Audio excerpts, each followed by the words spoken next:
mga kababayan, ma'am sir. This is Jam, the Filipino channel ng inyong pong lingkod. So today is August 19, 2026 at tayo ngayon ay papunta dyan sa may Lemon Square Bakery, Street 6 to Pasig, sa may Dr. Sixto Antonio Avenue, Kasipagan, Pasig. Kasipagan ba yan? Kapasigan. Tama, Kapasigan pala, Kapasigan. Okay, at dadalhin po natin yan sa may Uptown Place, sa may Uptown, sa may Elephant Drive, Bonifacio, Global City, BGC Taguig po yan. Okay, magbabalik po tayo mamaya kasi po. Disclaimer lamang po, ang content po natin ni Kalsada at hindi ang passenger. Kaya naman, saka naman po na may marinig kayong mga pangalan na lugar, pangalan ng tao, pangalan ng organizations, government or private man yan, ay wala pong kinalaman ng channel na ito at wala pong pinapatungkulan. Lahat po ng pinag-uusapan dito ay pawang dito lamang po yan sa loob at wala pong pinapatungkulan sa labas. Magbabalik po tayo mamaya pag nakukuha po natin sila.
Ventura Pinoy ang title nito, partner. Dito, partner, mamarites ko lang sa'yo.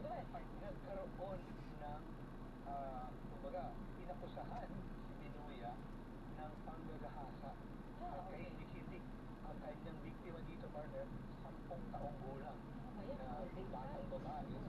At noong nagpipresenta noong arraignment, partner, yung basahan ng sakdal, tinanong siya, inaamin mo ba? So, dito, yung una nating lesson, yung plea of guilty ay tugon ng pag-aamin. Yung plea of not guilty, tugon ng hindi pag-aamin. Daling maunawaan. So, nung arraignment, partner, sabi niya,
alam mo kung ano yung posibleng mga buwanan. Alam mo yung imposable penalty. Yun naman ang mga kahihinatnan or consequence. Kasi pag umamin ka, kasunod na yan, partner. Sintensya. Okay, ano nangyari sa naging desisyon ng korte? Pinagpaliban pa dun sa mga susunod na hearing, talagang nag-conduct pa ayon sa rules of court na ang translation, partner, alituntunin ng korte. So, rules of court, alituntunin ng korte, Rule 116. At ito, partner, ay good law pa rin hanggang ngayon. Chinik ko yung latest na version ng Rule 116 on plea of guilty and not guilty. Yun pa rin ang rule, partner. Kapag ikaw ay nag-plea o nagbigay ng tugon ng pag-amin, hindi ka kaagad hahatulan ng korte. Kasi lalo na kung nung panahon na yan, may death penalty pa. So, ang capital offense ng panahon na to, partner, ay ang imposable ay death penalty. Lethal injection yan eh. Nung panahon na yan, partner. Pero ito dito, dahil hindi capital offense, ang ipinataw sa kanya, partner, ay reclusion perpetua. Hindi capital offense ang manggahasa ng bata? Nung panahon na yun, okay lang ba sila? Hindi. Kasi, kumbaga, hindi yun ang, kumbaga, siguro merong mga, kasi walang detalye sa desisyon. Oo. Hindi siya attended by yung ibang mga qualifying circumstances para itaas siya. Alright. Doon sa, kasi doon sa RA 7659, partner, meron doon mga circumstansya. Nung panahon na yun, pag below 7 ang iyong biktima, yun, mandatory death yun. So, hindi ito yung Ipapapalan ng time na imposable ang death penalty. Pero, dahil non-capital offense, yan nagkakaroon ng pagkakaiba, yung alituntunin. Yung rules of court will make a distinction. Kapag capital offense at nag-plea ka ng guilty, nagbigay ka ng pag-amin, tugon na pag-amin, hindi ka kaagad isintensyahan ng hukuman. Kasi ayon sa rules of court, mandatory na i-require pa rin ang prosecution. Ilahad ninyo ang lahat ng ebidensya laban sa akusado. Kasi nga mabigat pwedeng kitilin ang buhay ng akusado in capital offenses. Pero dito, partner, dahil non-capital offense, yung kung saan siya nagpasok ng pag-amin, Oo. iba yung rules. Kung doon sa una, mandatory na magpipresenta ang prosecution, kapag non-capital offense, sa kaso ni Binuya, discretionary sa korte kung magpapalabas siya or i-require niya yung prosecution na mag-file ng or magpresenta ng evidence at syempre may pagkakataon din si defense na magpresenta ng evidence. Bakit? Kasi yung appropriate, yung nararapat na parusa ay kumbaga pwedeng timbangin yung ebidensya ng Batay na magkabilang. ebidensya. Pero kasi nga Okay. doon, dito ang nangyari, partner. Kasi tandaan natin pag capital offense, nag-plea ka ng guilty, mandatory magpipresenta. Dito kasi, hindi siya mandatory. So pagkatapos niyang umamin, Oo. hindi na ni-require na patunayan ng prosecution yung kanyang guilt. Okay. So, Ano nangyari?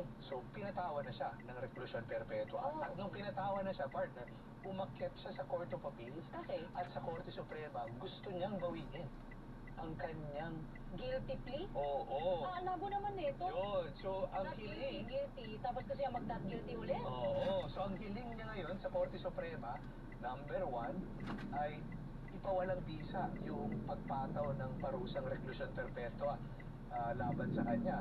Pangalawa, ipawalang bisa yung desisyon.